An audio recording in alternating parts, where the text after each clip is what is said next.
sprayers. And whilst I'm not advocating a load of stuff down the town hall, you've got to ramp up the campaign. You've got to have a position, and I think the position's got to be to ask the council to move this to hold and have it tested in the best test we know, a public election, not behind the scenes. Because I'm getting confused here tonight. I'm getting mighty confused. I went to the council with something the other night, and the only two I saw vote against the proposal on the implementation strategy was Watson Foster. So then I went back, they said, oh, you all voted for the master plan. So I went and got the master plan out of the archives. And Watson Foster abstained on that occasion. So be careful who you're dealing with and what you're hearing. You've got to run a campaign, a big campaign, and it's got to be the main issue of the election.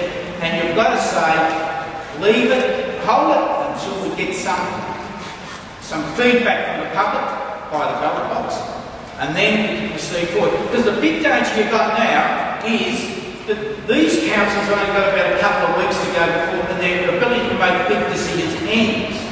So why should they leave a nightmare for the next council? Isn't the next council that's in for 4 years the one that deals with it? But in that interim, we've got to run a campaign, we've got to have a pause, we've got to have a... 50 million, it could be 300 million. The feasibility study. Mr. Chair, where is the feasibility study? Kevin, can you elaborate? Where is the feasibility study in a business-like operation? It should be a business-like operation. 250 million is talked about. Where's the breakup? How is it being spent? What's it for? Now we're going to blow out the 300. How are we going to pay for it? Kevin? Well, we don't know. I know a bit about the council system. I know where to go and look. I know where to go and ask. And I haven't seen any financials. All I know is when we attended the meeting there the other night, they said, are you sure this is 250 million? And they said, well, it's heading north to 300 million, just around there. You were there.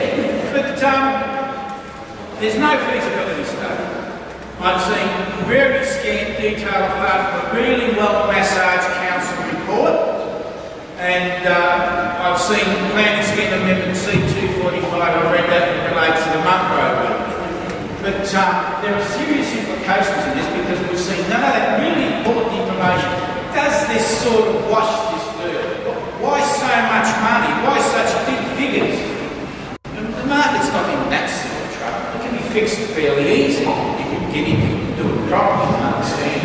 But it's really dangerous now because the councils, look, if they get their way, run up and get 300 million. They told us again at the meeting they're going to increase the number of stalls by 172. Now, that 172 plus the other stalls, existing stalls, will have a fairly significant rent increase in order to service the debt on 300 million, let alone try and pay back any capital. What I suspect is really happening is that they're just going to keep spending. And that was the point I made at the beginning. When they just keep spending and you don't get the return, the council can't be made bankrupt because you just bump the rates up. But what happens is they bump the rates up. And we're facing serious rate increases as those of us who live and work in the municipality. We're facing serious rate increases should this deal go south.